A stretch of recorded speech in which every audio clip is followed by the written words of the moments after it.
Atención, atención. Hay apellidos en el narco mexicano que pesan más que cualquier otro. Apellidos que no necesitan explicación. Y en la frontera norte hubo uno que los inventó a todos. Arellano Félix, el cártel de Tijuana, el que construyó el imperio de la garita, el de los corridos, el de las guerras que llenaron de sangre los años 90 y los 2000. Ese apellido que muchos daban por muerto y enterrado tenía un heredero. Se llama Héctor Manuel Gil García. Le dicen el Cado, también el Cazador. Y esta semana lo cazaron a él. Pero no en Tijuana, no en Tecate, no en los viñedos del Valle de Guadalupe donde su gente cobraba piso. Lo cazaron a más de 2000 kilómetros de ahí, escondido entre los cenotes de Valladolid, Yucatán, en el rincón más lejano del país, al que podía huir. Y a la misma hora del otro extremo de México, cayó otro. El armero del cártel Jalisco Nueva Generación, atrapado frente al mar de Nayarit. Dos jefes, dos cárteles, un mismo mensaje del gabinete de seguridad. Ya no hay donde esconderse. Esta es la historia de cómo cayeron los dos. Vamos a ponerle fecha, hora y nombre a todo, porque en esta historia cada dato importa. El primero que cae se llama Héctor Manuel Gil García, alias El Cadado, señalado como heredero y presunto líder del cártel Arellano Félix en Baja California. Su territorio Tijuana, Tecate, el Valle de Guadalupe, Ensenada, uno de los sucesores que quedaron en pie tras la caída del Flaquito en 2025. Los delitos que le atribuyen las autoridades: trasiego de droga hacia Estados Unidos, extorsión, homicidio. Fecha de la captura: 22 de julio de 2026. Lugar: la carretera costera del Golfo a la altura de Valladolid, Yucatán, tierra de cenotes, tierra de turistas a más de 2000 kilómetros de la frontera que él controlaba. El segundo se llama Oscar Luna Colunga, alias El Chino Payaso, presunto operador del cártel Jalisco Nueva Generación en la zona metropolitana de Monterrey, Nuevo León.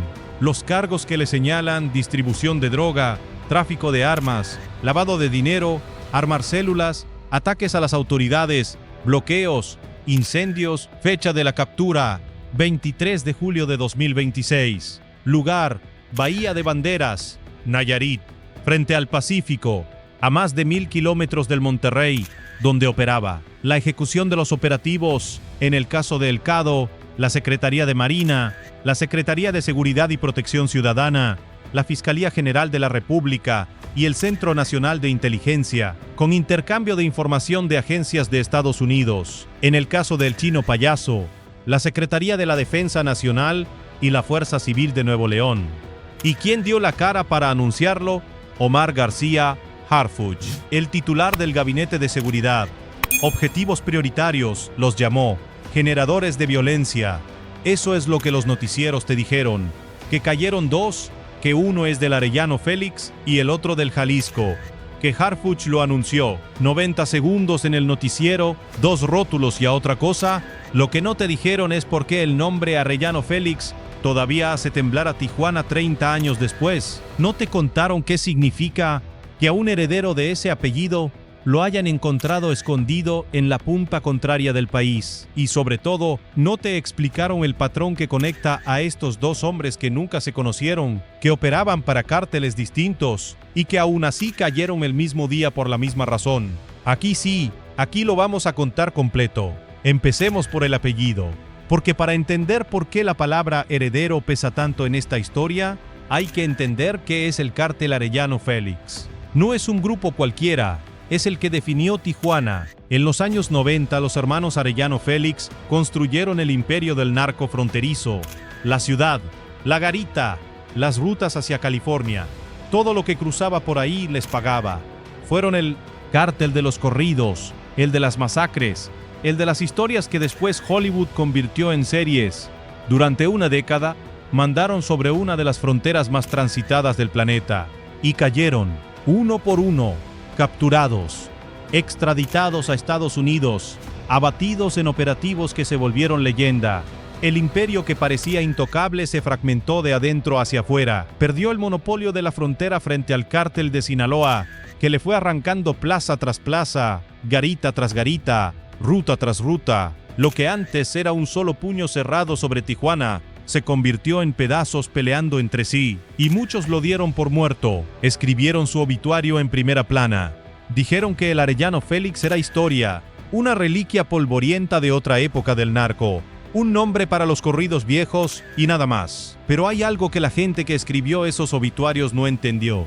En el narco, un apellido no muere cuando muere el hombre.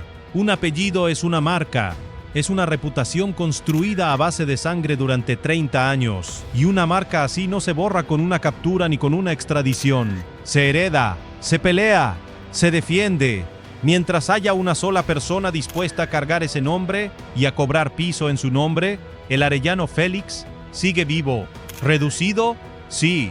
¿Herido? Sí, pero vivo. Y esa es exactamente la parte de la historia que la televisión no te contó cuando anunció la captura de El Cado en 90 segundos entre comerciales. Pero espera, el nombre nunca murió del todo. Hoy sobrevive como una estructura más chica, sí, pero peligrosa, peleando metro a metro Tijuana, Tecate y Ensenada, cobrando piso, moviendo droga por la misma garita de siempre. Y cuando en 2025 cayó el Flaquito, uno de sus últimos rostros visibles, el liderazgo no se apagó, se repartió, quedó en manos de una terna de posibles herederos, hombres que se disputaban quién iba a cargar el apellido más pesado de la historia del narco fronterizo. El Cado era uno de ellos. Ojo a esto, porque aquí está la clave de por qué esta captura importa más de lo que el noticiero te dejó ver. Quitar a El Cado no es quitar a un operador cualquiera, no es un jefe de plaza más. Es romperle la línea de sucesión a una de las marcas más pesadas que ha producido el crimen organizado en México. Es meterle mano a una dinastía, y las dinastías, cuando se les rompe la sucesión, no se caen de golpe, se desangran por dentro. Se pelean entre ellas, y esa pelea la pagan las calles. Ahora, la casa, porque la pregunta que nadie del noticiero se hizo es esta. ¿Qué hacía el heredero de los Arellano Félix escondido en Yucatán, a 2000 kilómetros de su frontera, en una carretera de cenotes rodeado de turistas europeos y vendedores de artesanías? Un hombre que controlaba Tijuana durmiendo en la punta más lejana del país. Eso no es casualidad, eso es huida. La clave del operativo fue la inteligencia binacional, el intercambio de información con agencias de Estados Unidos que ubicó a El Cado, lejísimos de su territorio. Piensa en lo que eso significa. Un hombre que se movía por Baja California como pez en el agua, que conocía cada brecha, cada casa de seguridad, cada policía comprado de su frontera. De pronto aparece en un mapa a 2000 kilómetros de distancia. No lo delató un vecino en Tijuana. No lo agarraron en un retén del Valle de Guadalupe. Lo ubicó un cruce de datos entre dos países, un rastro digital, financiero, telefónico, que él creyó haber borrado y que en realidad lo siguió hasta un tramo de carretera entre cenotes. Y aquí hay que ser muy claro, porque en internet ya empezaron a decir barbaridades. Estados Unidos no capturó a El Cado. Estados Unidos aportó inteligencia. Quien lo agarró en suelo mexicano sobre una carretera de Yucatán fue la Marina. Fueron elementos de la SEMAR los que pusieron la mano encima, apoyados por la Secretaría de Seguridad, la Fiscalía General de la República y el Centro Nacional de Inteligencia. La Intel vino de arriba, del norte. La ejecución fue mexicana, con botas mexicanas sobre suelo mexicano. Esa distinción importa, y quien te diga lo contrario te está vendiendo humo o te está tratando de picar el orgullo. La coordinación fue de dos países. Las dos cosas son ciertas al mismo tiempo, y las dos importan. Pero hay una segunda razón por la que El Cado huyó tan lejos, y esta es la parte que casi nadie contó. El Cado no solo corría del Estado.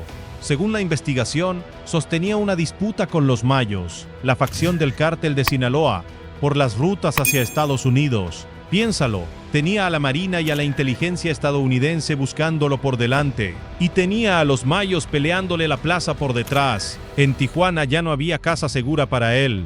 No había cerro, no había fraccionamiento, no había rancho donde pudiera cerrar los ojos tranquilo. Lo único que quedaba era un avión a Mérida y un escondite entre los cenotes. El heredero de los Arellano Félix, el hombre del apellido que aterrorizó a la frontera, terminó huyendo de todos, hasta el último rincón del Papa.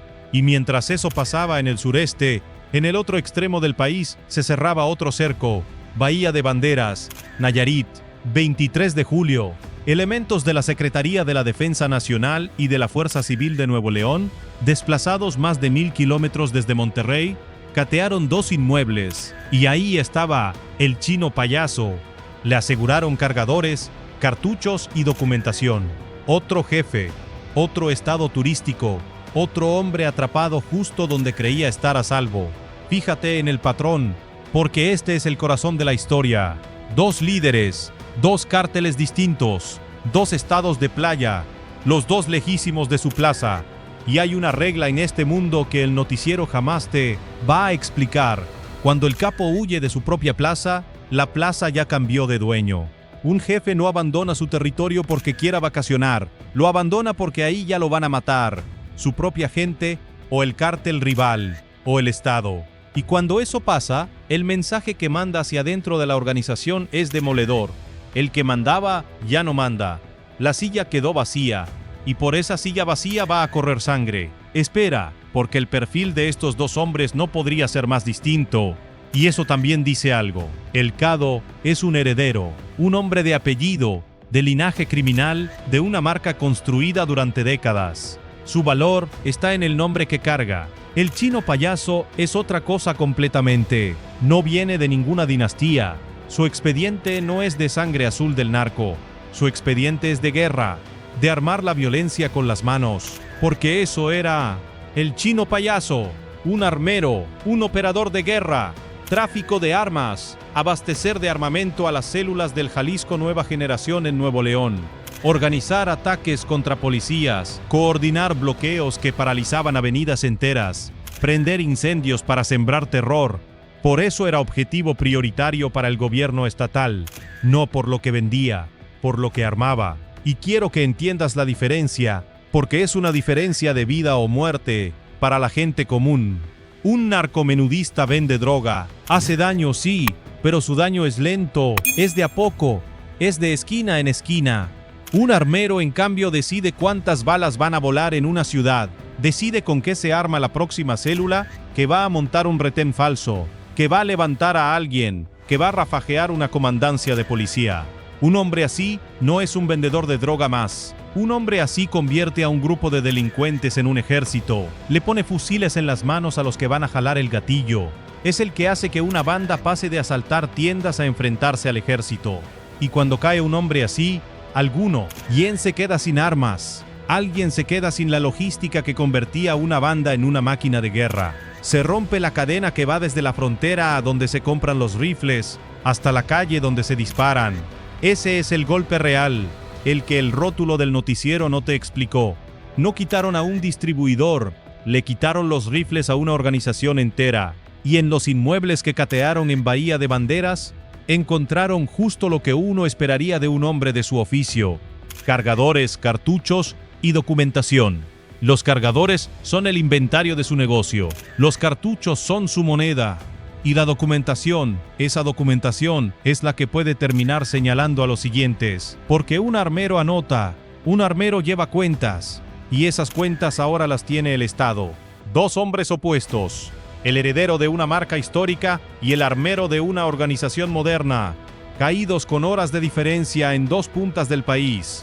Y aquí es donde la cosa se pone más grande de lo que parece, porque esto no es un golpe aislado, y para entenderlo, tienes que dejar de ver cada captura como una noticia suelta y empezar a verlas como lo que son: piezas de un mismo tablero.